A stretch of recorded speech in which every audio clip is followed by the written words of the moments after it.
waiting to get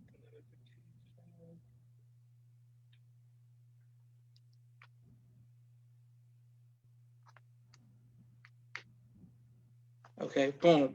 And we are live. I Yes, sir. want to thank everyone for tuning in to a very special edition of Off the Record on the People's Podcast this evening. We have an amazing guest with us, one who I'm very humbled and honored that would take time out of his busy schedule to come give us some information as well as inspiration. And that is none other than Brother Edward Muhammad out of Los Angeles, California. Assalamu alaikum, sir. Wa alaikum salam, sir. Yes, sir. Brother Edward, this means a lot to us. We had a great, my first time that I remember interacting with you was going to the Savior's Day, and we were Yes, at sir. the drill competition, and you came up to us and you Yes, said sir. that you saw us drill before, so that meant so much that you had, Yes, knew who yes, we sir. were. That meant a lot. Brother Edward, when did you first hear the teachings of the Most Honorable Elijah Muhammad?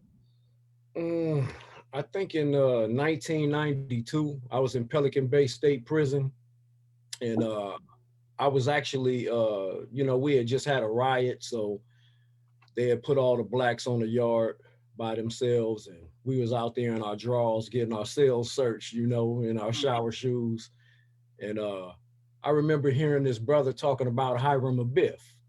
He was an Mm, Ansar El Muhammad, right? mm, mm, And I was so intrigued by that story that I had forgot it. And I would go chase him down on the yard and be like, brother, man, can you tell me that story again? And then I forgot it again. I chased him down on the yard again. And there was another Ansar El Muhammad, and he used to come to my cell and give some mathematics to me, right? mm. And at that time, I was going to Ramadan with the Al Islam Muslims, because I like challenges, right? Yes, sir. So, they was on me. They was trying to get me in there, but the mathematics is what I had been craving for. I need to know mathematics. I want to know some stuff. I don't just want to just blindly follow anything. So 1992, brother, you know. But it wasn't until 1996. I was in a cell with my homeboy cousin Kerry.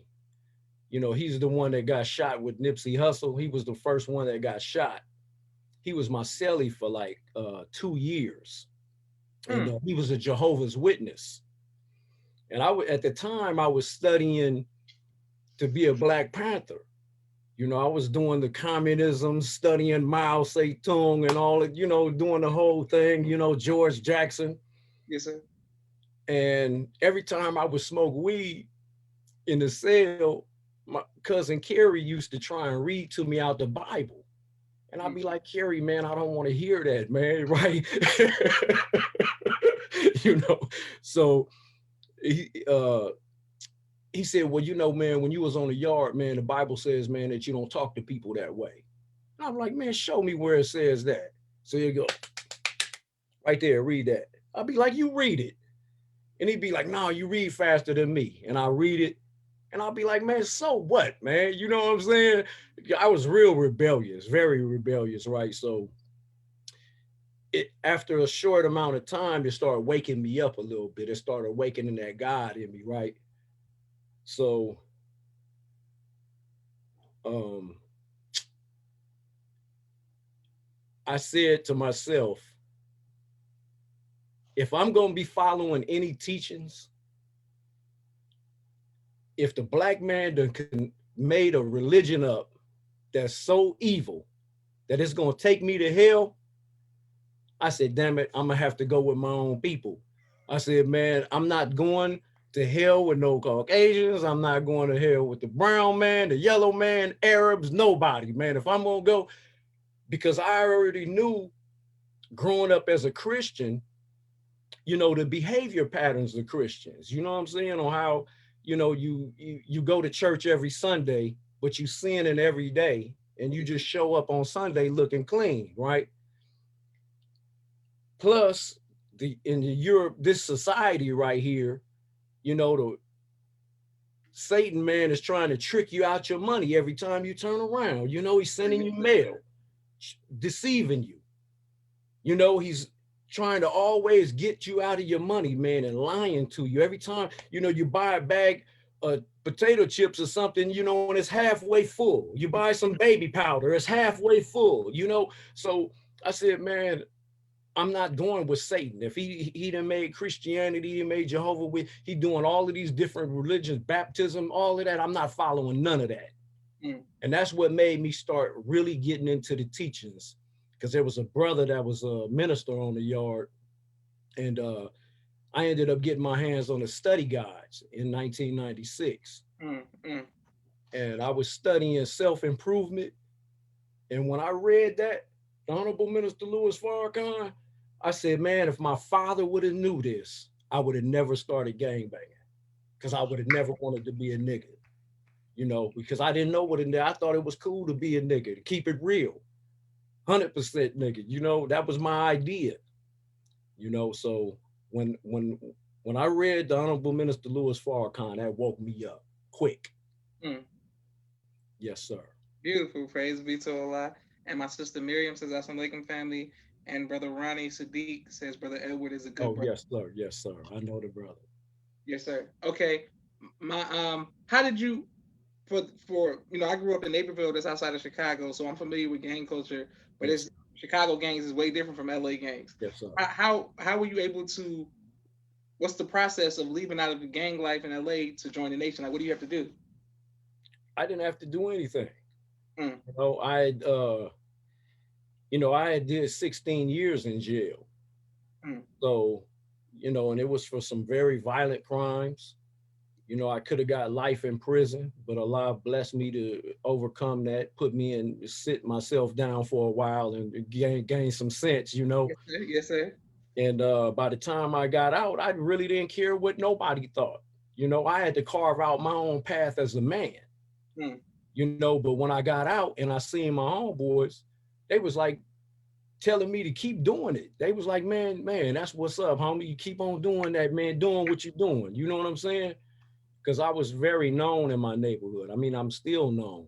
Mm. You know, I don't really hang out like that anymore because, you know, hanging out over there can sometimes get you sucked up in a vacuum, you know, because I almost got sucked up in well, I did get sucked up in a vacuum in 2005. I ended up going to jail for another 3 years. Mm. Mm. You know, I wasn't really trying to get involved in all of that, man, but it was a lot of stuff that was going on that I said, man, you know what? You're going to crash and burn. That's the only way you could stop doing what you're doing. I messed around and fell out the mosque and Mm. start hanging out again, you know, so I had to crash and burn, brother. But I made sure that the next time that I got free, that I wasn't going to backtrack like that again. You know, I wasn't going to fall victim to acting like that. Praise Yes, be to sir. Allah. Yes, sir. What advice would you give to the future generations coming up who are trying to avoid, street life, if you will? It's hard, man. You know, it's hard, brother. You know, these youth, man, out here, you know, it's almost like your first time shooting dice. You don't want nobody to get in your way of trying your luck. Yes, sir. And it's like, you know, and the power of being around murderers, though. You know, when you're accepted into a group of murderers, you know, it's hard to tell that little child something, you know, because now my chest buffed out, man. I got people, man, that'll come and demolish you and your family, you know. So it's like that kind of power, even though it's a false sense of power, you know, because you have to really be your own man. You Yes, know, sir. you can't keep on running to your homeboys because eventually there's going to be a point where people going to push you out in front and be like, man, handle your business. We are right behind you. You know what I'm saying? Yeah, Mm-hmm. you just can't just ride up off the coattail of everybody, man, like that, man. But it's hard to talk to the youth, man. I have talked to the youth many times. You know, I pulled a lot of little young brothers in the mosque, but them being accepted coming from a nobody. And now I can write my name on the wall and nobody's crossing my name out. from the hood disrespecting me like, oh, this old Mark, and cross your name out, you know what I'm saying? And when you get accepted like that, it's hard, brother. It's hard to tell that young man to seek another path. If he don't already understand the God within, his parents never been teaching him anything, he's gone. Yes, sir. Much. He have to learn the lesson the hard way. Mm. Yes, sir. And speaking of learning lessons the hard way, what was the greatest lesson that you learned while you were, in jail or in prison for 16 years? Like, what did you learn? Like, what was it like? What did I learn?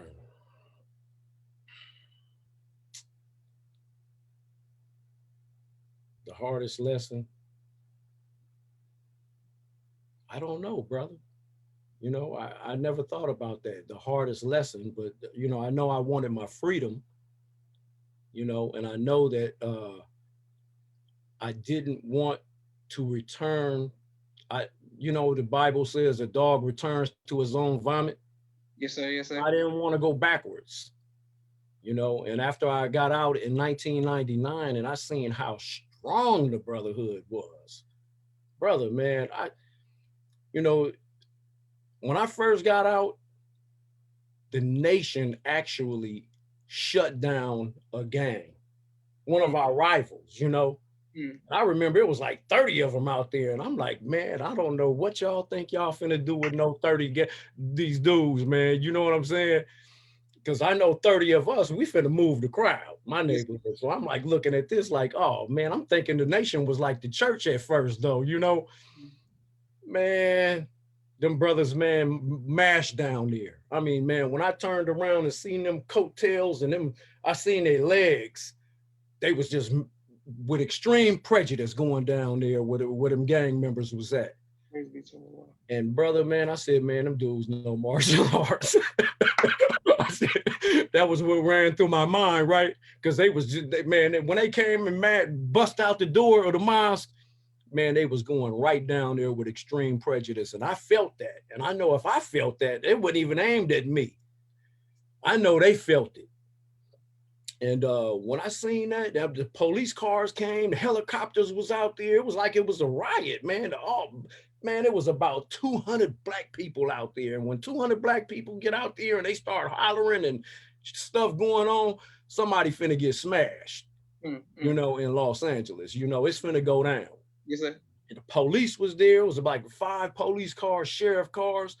They didn't even break into the security perimeter that the nation has set up. Because, the police is real mannish out here. They don't care nothing about nothing, man, but they respected that security perimeter. They didn't break through that. They let the nation handle that.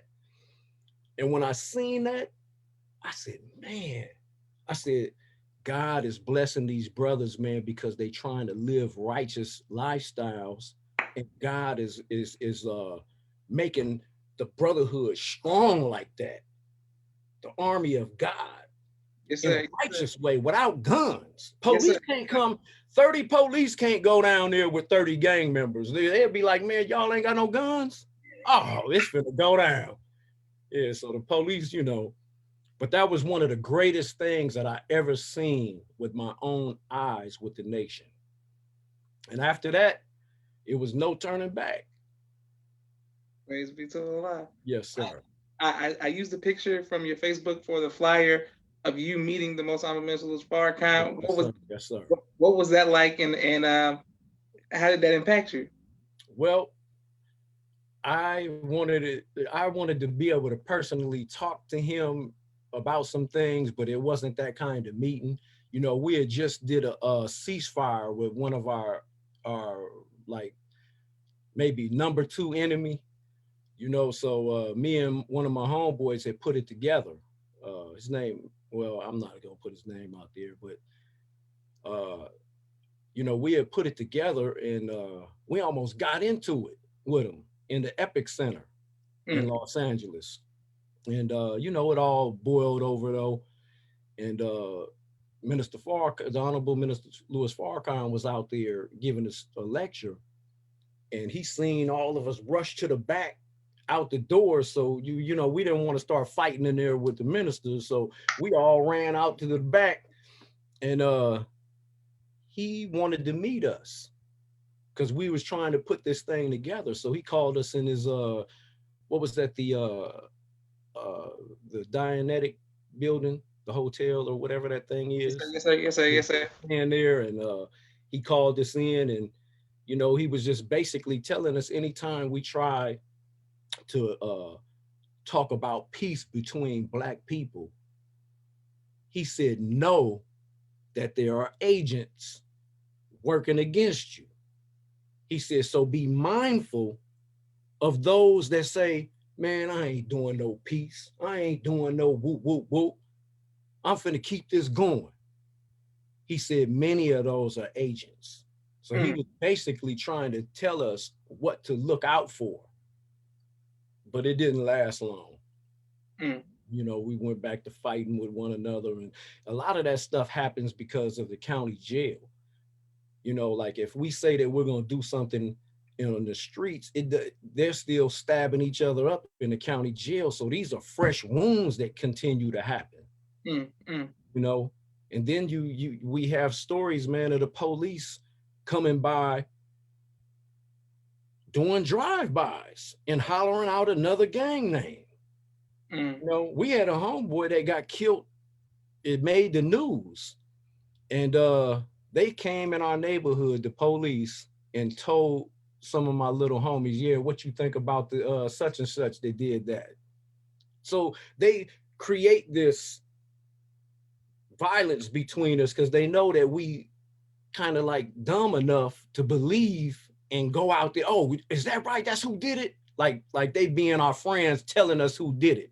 mm, mm, mm. So we go over there wreaking havoc on that community. It's just a never-ending cycle, man, of niggerism. Yes, That's sir. the best word for it. Yes, sir. Yes, sir. Yes, Okay. sir. But brother, I have a question because this is the same thing.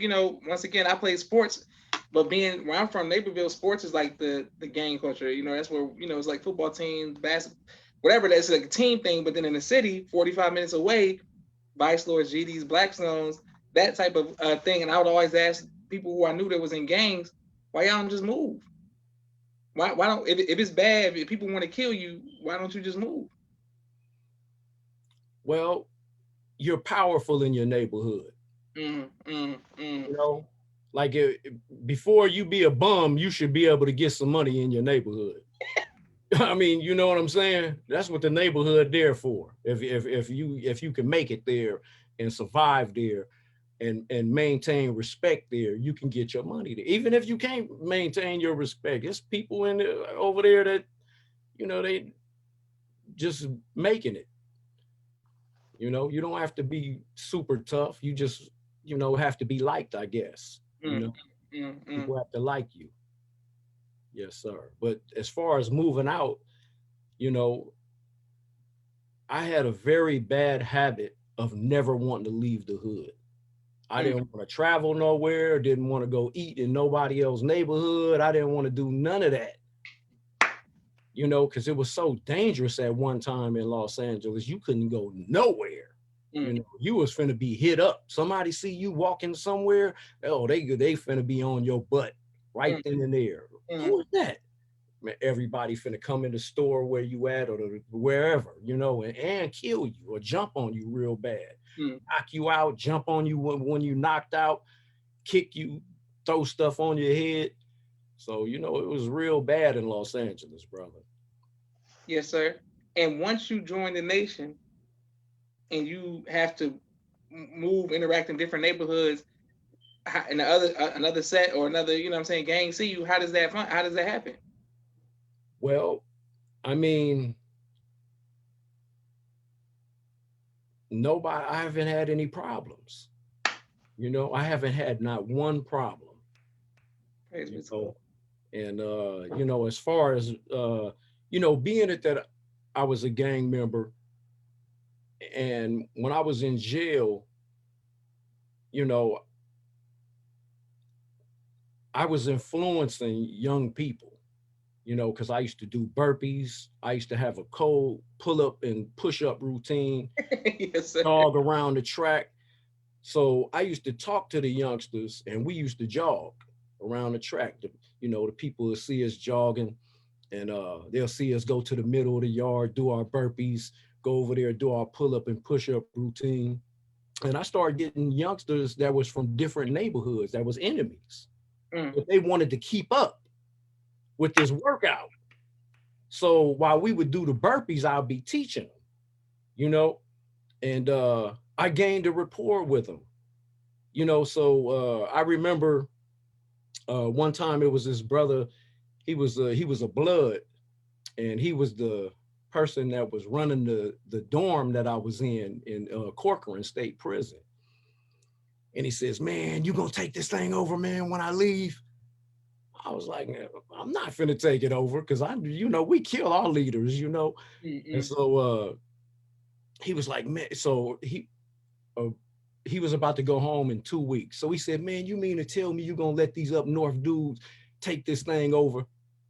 And I thought about that because the dudes from Oakland and San Francisco, they have different politics, Mm, and mm, they'll allow the uh the brown car to gain advantage over us because mm. they're not like gang members up there. They're more player slash drug people, right? So, Okay, yes, but sir. see, we tripping in Los Angeles, right? So I was like, man, nah. I said, man, I'm gonna have to step up to the plate, Mm, you know. mm. And I stepped up to the plate. My first night, I called a black meeting, and you know, I used some art of war. I didn't even know that I was using art of war tactics, but I was using art of war tactics. Yes, sir. Yes, sir. I told everybody in the day room, I said, look, man, I said, if if this entire day room jumped up against us right now, and we was outnumbered like crazy in there. Mm. It was only like 30 something of us, right? So I said, if everybody jumped up right now, I said, do you think that they could touch the back of this wall right here? And so everybody started looking around and looking at the day room, and they was like, nah.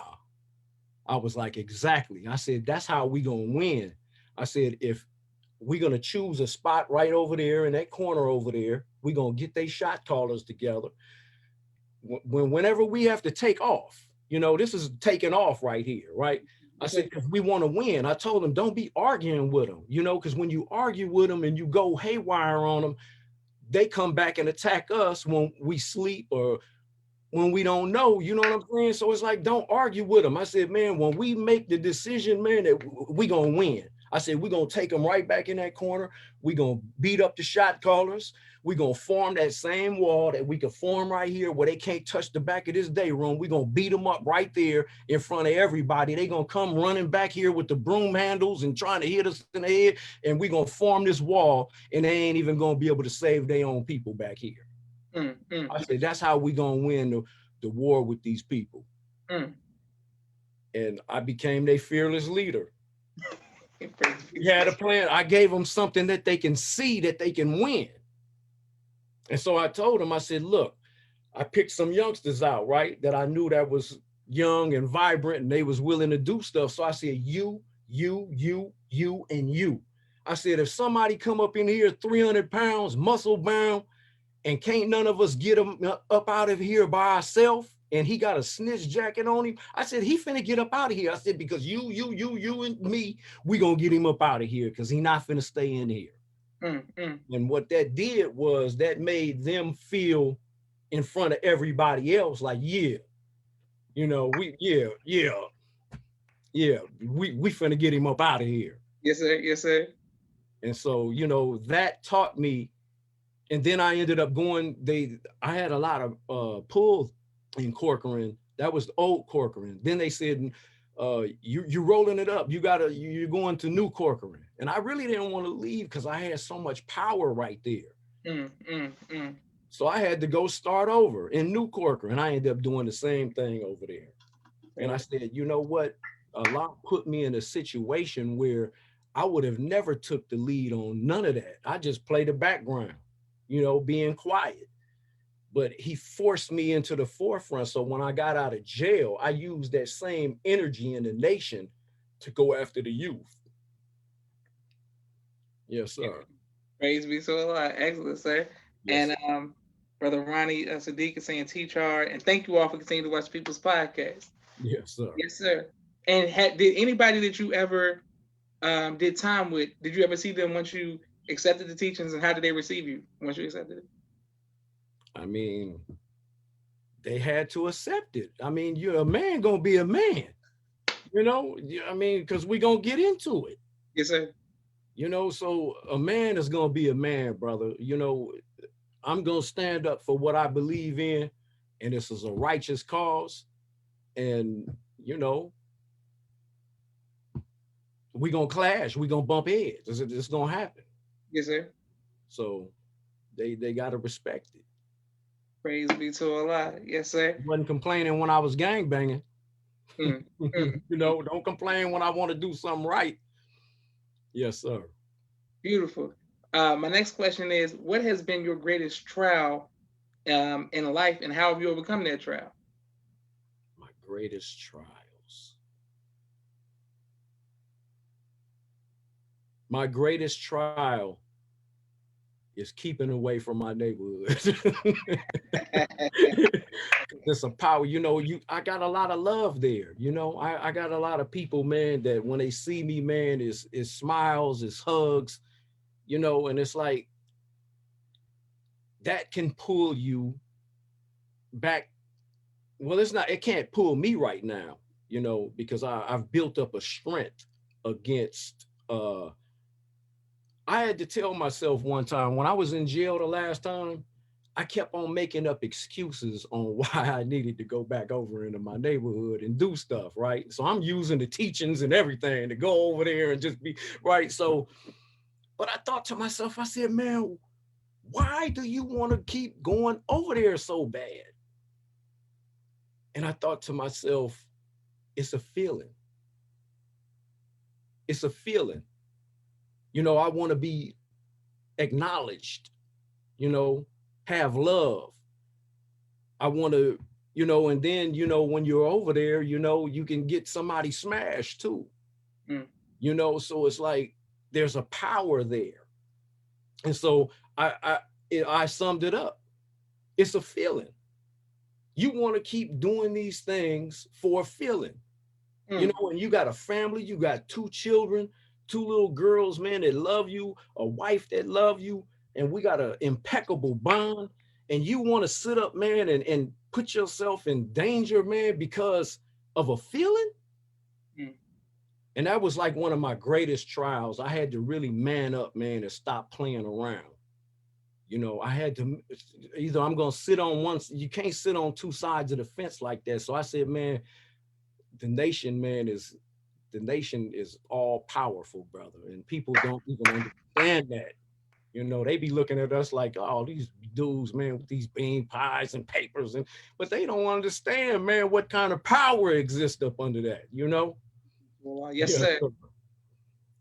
Yes. Beautiful, brother. And what has been your greatest joy, sir? My greatest joy, Yes, sir. that's my wife and children. That actually, when I saw my little daughter's eyes for the first time, I said to myself, man, can't no other man raise you.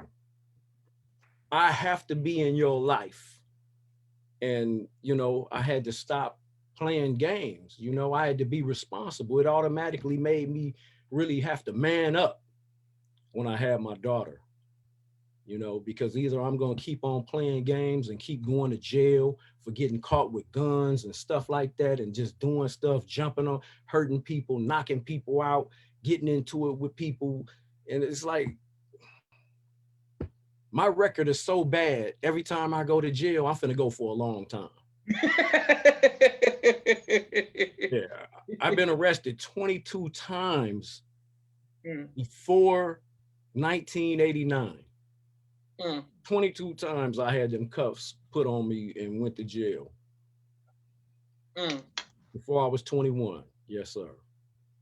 Well, praise be to Allah. I'm glad that Allah helped you be here and be strong. Yes, sir. Um, Okay, Minister Jamil says, Assalamu alaikum. He says, good to see our brother making progress. Brother, Brother Taylor said, all praises due to Allah. Sister Captain Brenda says, all praises due to Allah. Sister Brenda, I look forward to interviewing you as well. Brother Edward, I have a few more questions for you, sir, Yes, but sir. I first wanted to do a quick 60-second commercial break for all of the sponsors of the People's Yes, sir. Podcast. During Black History Month, this has been a man, a blessing. I guess everybody's buying black or something or supporting black business. I don't know what's going on because the sponsorships have been coming through for all of the 1 second, for all of the work that we have been doing on the People's Podcast. So I'm very grateful to everyone who has done a sponsorship. We're coming right back to our brother Edward. Okay, here we go, and boom. Yes, sir. If you would like to be a sponsor or a donor, please cash app the People's Podcast. All right, here we go. Thank you very much. And brother Edward, I'm trying to find that video of you saying the cadence. Have you seen that on Facebook? I got it on it, but I post so much, I got to find that video so I can I post that. said the cadence. Yes, sir. Remember you said the cadence for us when we were, at the drill team because you said it. And I said, you're saying it. Yes, sir. You said this. I got to find it. I'm gonna find it. I didn't do that very well because I was shy when I was trying to replay it to you. Yes, sir. But I just was so impressed that you knew our cadence. I was like, Yes, oh, sir. Yes, sir. My brother Rashad, Street Premier Media Production. He has a 4K camera and a drone, and he does television and film editing. Reach out to him. Thank you very much for Street Premier. My sister Miriam, ABC I Love Me children's book and coloring book. Make sure you all get both of those on Amazon.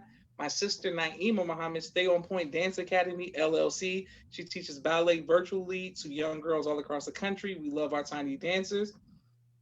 Nations Auto Sales, LLC out of St. Louis, Missouri. He does a great job of shipping cars and trucks all across this country. Thank you very much, sir. The Engineers of Tomorrow, LLC. This is a STEM preschool out of Dallas, Texas, and they do a great job of making young gods. I mean, it's just a great job, young geniuses. Our brothers out of Los Angeles, California, MTS Car Bros, any make, any model, any year. They save 30 to 50% off, and they'll ship the trucks and cars to you. Raising Black Millionaires, Sister Tia Muhammad, teaching economic empowerment and development through flashcards. Thank you very much. Brother Kenneth, bow tie maker extraordinaire. He'll ship bow ties to you all across the country. We're coming right back to you, sir. Brother Chantil, he pays truck drivers weekly. He specializes in refrigeration, and he's the X and Express. Also, Sister Latasha Muhammad out of Indianapolis, Indiana. Queen is Poetry Apparel. Reach out to her. She does a great job with the poetry as well as the apparel. Also, Sister Betty Muhammad here in Atlanta, Georgia. Nurses Dream Cream. She's supporting all of the nurses who are on the front line during the pandemic. Let's make sure we give a special shout out and support all of the nurses who are on the front line and medical people in the medical field and the first responders. Dr. Henry M. Carter, King Henry's Turkey Legs, right here in Atlanta, Georgia. Brother Rashad Muhammad, COVID-19 disinfecting cleaning services in Chicago, Illinois. My father's book, A Soldier in the Movement of Christ, AbdulSharif.com. And last but not least, my two books, Cleopatra, which is a children's book on Amazon, and No Father, No Excuse, which is on Amazon as well. If you all like to be a sponsor or make donations, please cash app the People's Podcast to keep us going. Boom. Right back to you, Brother Edward. Yes, speaking of your beautiful family, what advice would you give to future husbands? Lots of patience. Lots of patience, because when a man and a woman come together, they're coming to become one. And it's hard to do that. There's going to be a lot of misunderstandings, and we don't really understand the woman. It takes patience. It takes time to deal with what they give to us. We be thinking that they tripping. But in reality, you just have to figure them out. You can't just go, oh, well, you're not trying to listen. You ain't trying, because once you tell them that, they ain't finna listen at all. Now you really finna get into it now. And girls, women ain't no joke, man. But you can't play with them. They're intelligent just like you. But it's just, I guess the Holy Quran says that a woman is given to the man as his tilth. And, the tilth is something that you till the soil, because you're cultivate crops, so crops that you're going to eat. So you're going to, of course, till the soil properly if you're going to eat it, right? Yes, sir. Yes, sir. So if a woman is given to the man as his tilth, then that means that there's work to do. You just can't sit around and not try to figure out how to till the soil, because once you properly plant, you'll be able to get back. But it's not going to happen in a couple of years, Mm, mm, mm. because it takes time for both people to wake up.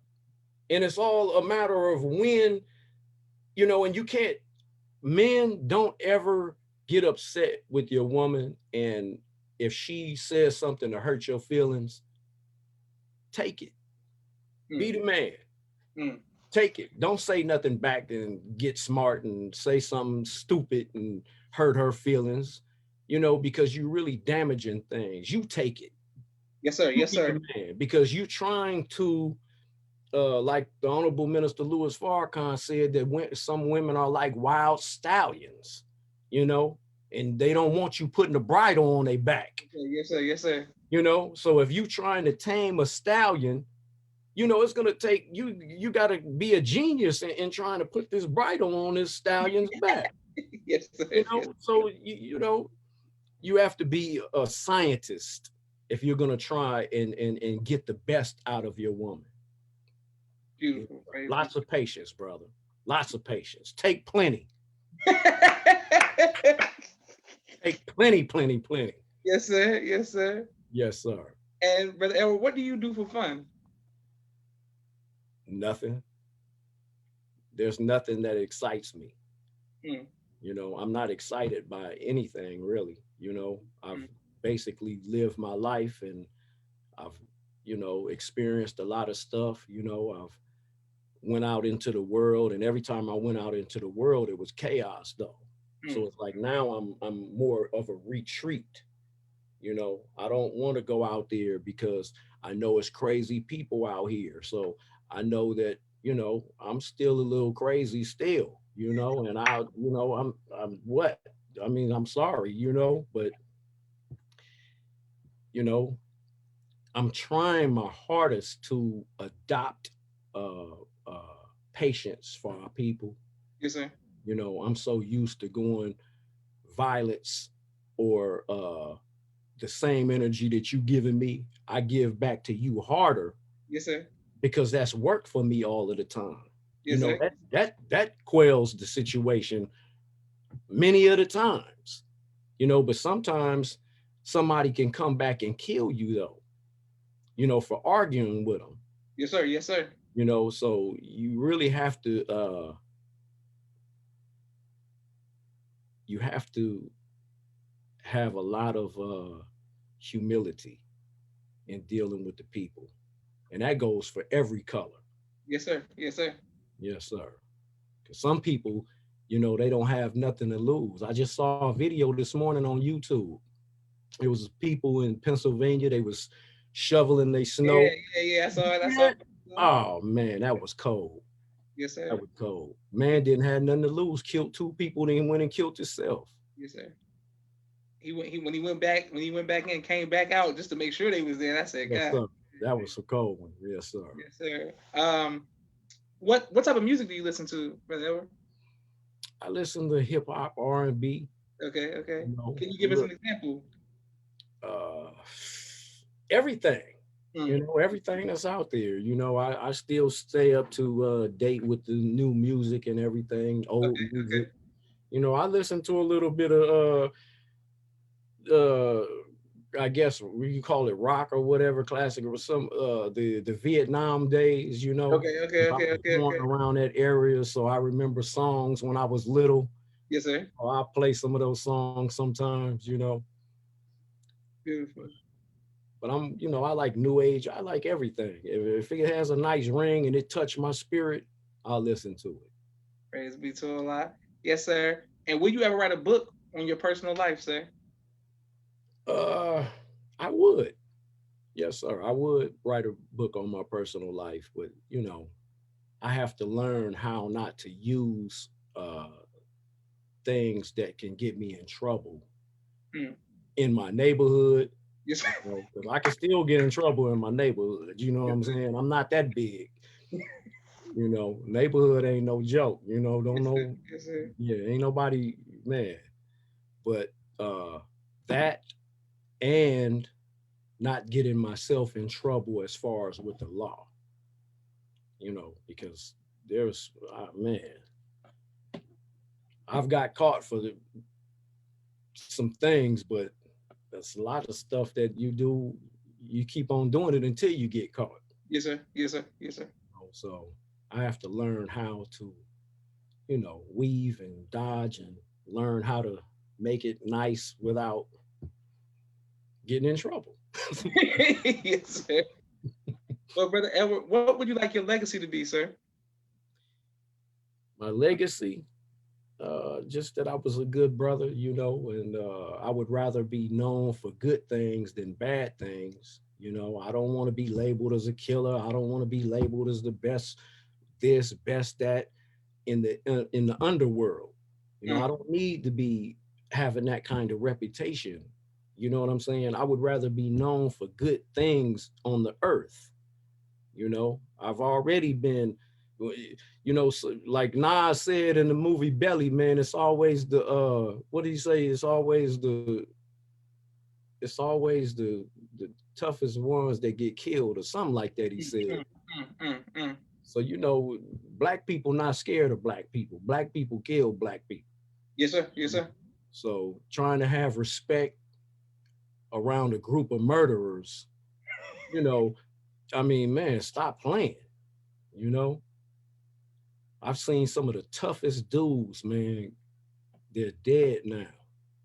I've had a lot of homeboys, man. I got about over 300 people from my neighborhood, man, that's been killed, man. And some of them was just legends, Mm, mm. you know, but they got killed. So it's better. I would like to be known for good things over the bad. Yes, sir. Beautiful. Well, I want to thank you, Brother Edward, for your amazing testimony. Thank you for your sacrifice and the sacrifice of your family. And may Allah continue to bless you for your strength, brother, because I didn't know any of this. I didn't know you went to prison. I just know that when I saw you at Savior's Day, the spirit was good. It was a Yes, sir. soldier, Yes, recognizing sir. a soldier. I didn't. I probably wouldn't even made a joke with you if I would have known all this. Nah, brother. Nah, I'm good, brother. Yes, Yes, sir. sir. May I Allah. appreciate you, brother. Thank you for having me. This Yes, sir. is my first time I've ever got on anything like this. I don't really show my face a lot, Yes, sir. Yes, you sir. know. Yes, sir. Beautiful, brother Edward. Man, I'm just inspired by your testimony, and then more importantly, I'm inspired by your spirit on social media and in person. I just felt like I was vibing with a strong FOI and a believer. Praise be to Allah. Yes, sir. Well, thank you all for watching the People's Podcast. This is Joshua Leonard Muhammad signing off. Assalamu alaikum, sir. Alaikum salam.